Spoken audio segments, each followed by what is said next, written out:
Welcome to Man Does Tech, where I solve the problems you didn't even know you had.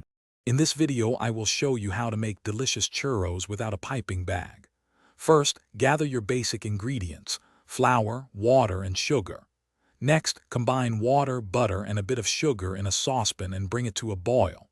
Once boiling, remove from heat and quickly stir in the flour until a thick, cohesive dough forms. This simple base is key to our homemade churros. Now for the clever part: shaping without a piping bag. Let the dough cool slightly, then transfer it into a sturdy plastic bag or a zip-top bag.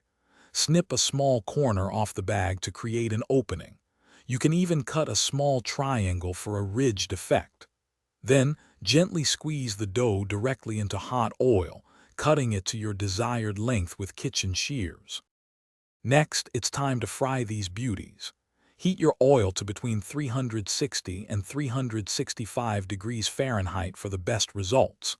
Fry the churros in batches until they are beautifully golden brown and crispy.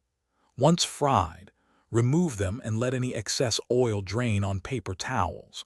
While still warm, toss them generously in a delightful mixture of cinnamon and sugar. Your homemade churros are best served warm, perhaps with a rich chocolate dipping sauce for an extra treat. They make a fantastic dessert or even a special breakfast. These crispy, sweet delights are sure to be a hit.